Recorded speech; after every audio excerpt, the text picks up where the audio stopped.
Paz da parte de Deus, nosso Pai e do Senhor Jesus Cristo. Sempre um privilégio poder compartilhar da palavra de Deus. E nós estamos mirando o personagem Pedro, seu relacionamento com o Senhor Jesus, com o Espírito Santo, com a igreja, com a sua própria vida. E eu quero continuar hoje no capítulo 9. Ontem falei com você sobre a cura de Enéas e hoje eu quero falar sobre Tabita. Vamos lá? Capítulo 9 de Atos, a partir do versículo 36. É a Dorcas.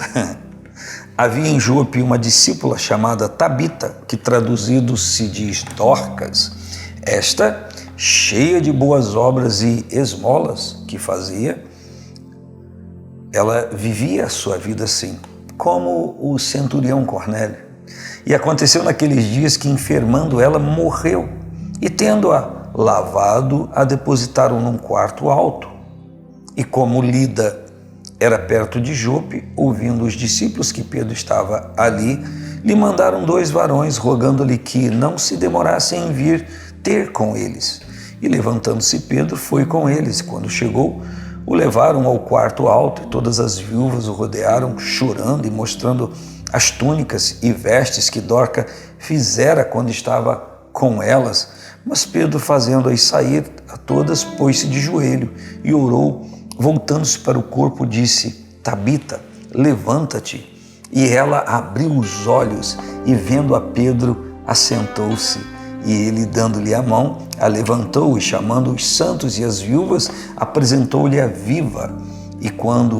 E foi isto notório por toda a Jope, e muitos creram no Senhor. E ficou muitos dias em Jope com um certo Simão curtidor. Olha que história linda, que momento lindo da igreja que envolve o Pedro, a obra de Deus na sua vida. E é importante frisar que enquanto acontece na vida de Pedro, essa instrumentalização do Espírito Santo acontece na vida de todos os outros discípulos conjuntamente em outro lugar. E o texto diz que essa mulher chamada Tabita, que a tradução do seu nome Dorcas, ela estava cheia de boas obras e de ajuda que prestava às outras pessoas. O contexto que eu li para você mostra, a palavra de Deus diz que outras viúvas, ou todas as outras viúvas, estavam conjuntamente ali e mostraram as túnicas, vestes que Dorcas havia feito, ou seja, eram pessoas que haviam recebido da Dorcas essas túnicas, essas roupas, ela havia feito e dado a elas. Então está demonstrando ali de uma forma prática o exercício de piedade, o exercício de ajuda àquela comunidade.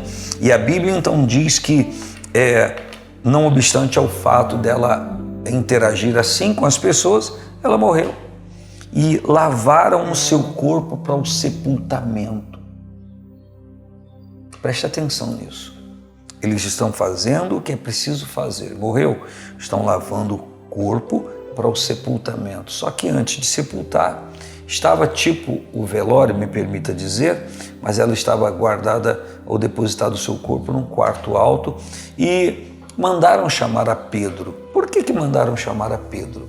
Se a mulher estava morta, se a Dorcas estava morta.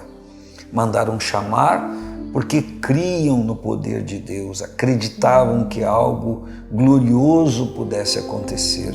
O Evangelho de Jesus Cristo começou desta forma, porque ele estava no seu início e precisavam haver sinais grandiosíssimos para que isso se espalhasse. É preciso a gente compreender isso, do propósito para os quais os milagres aconteciam.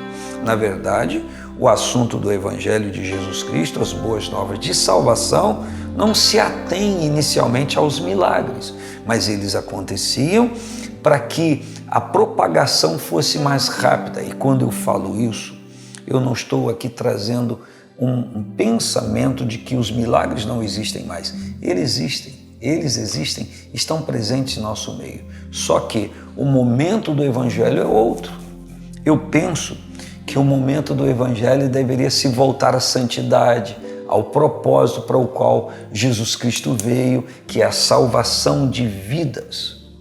Mas, de alguma forma, algumas pessoas, ainda existem alguns pensamentos da autoimagem, da propagação de si, enquanto a salvação e os méritos da salvação que passam por um arrependimento, por uma conversão, arrependimento de pecados, conversão, mudança de vida, viver em santidade, não viver a imundície mundana.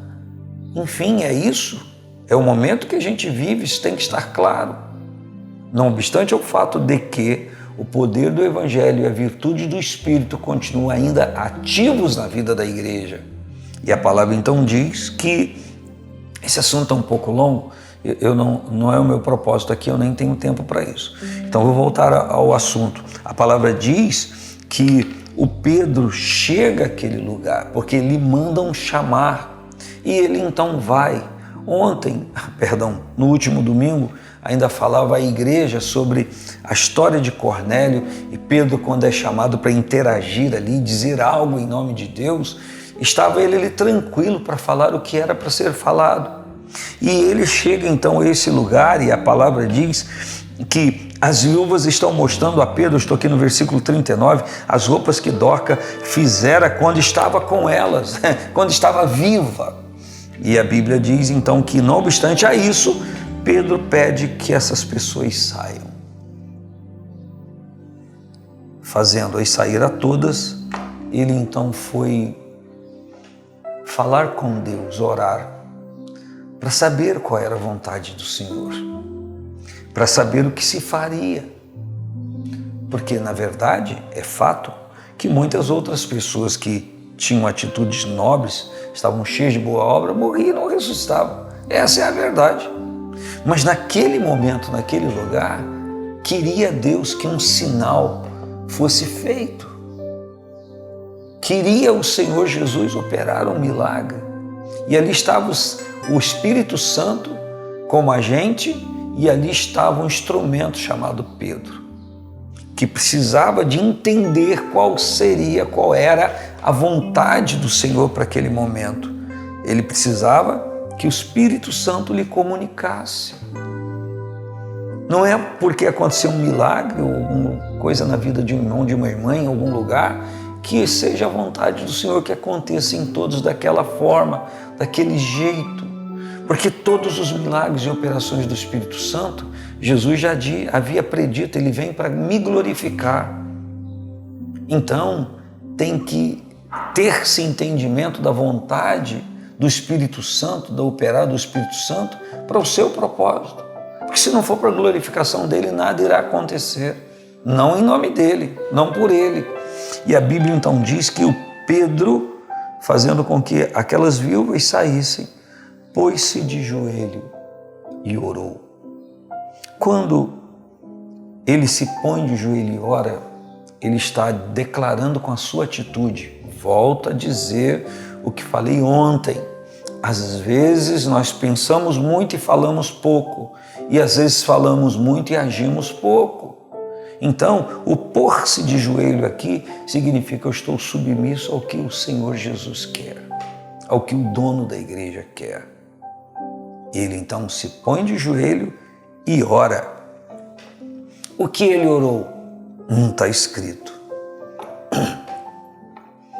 Mas com certeza, lhe afirmo, ele perguntou ao Senhor qual era a vontade dele, o que ele queria que fosse feito naquela hora. E orando, ele se reveste de instrução, de orientação, para saber o que fazer. Com certeza, se a resposta fosse não, se a resposta fosse diferente, ele se levantaria, desceria do lugar e iria embora.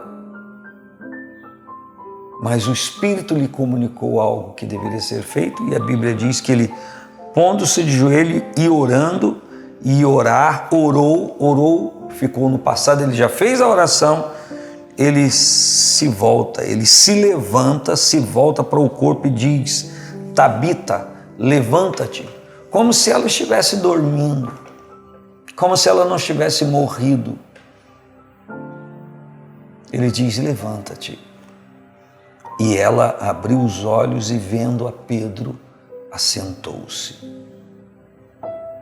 O que na sua vida precisa se levantar? O que na sua vida precisa ressuscitar que está morto e precisa ressuscitar? É a vontade de Deus? É preciso ajoelhar-se, submeter-se, estar diante à mercê da vontade do Senhor? É preciso orar. Nós estamos falando aqui de duas coisas: pôr-se de joelho, que parece ser uma atitude meramente física, mas não era, porque quando alguém se ajoelha para orar, não é apenas uma atitude física, é uma atitude de submissão. Pôs-se de joelho e orou. Eu quero, Senhor, saber a tua vontade, eu preciso para eu poder agir. Exatamente quando falo com você, seria muito propício que você se pusesse de joelho. Seria muito propício que você orasse para saber a vontade de Deus para cada detalhe da sua vida.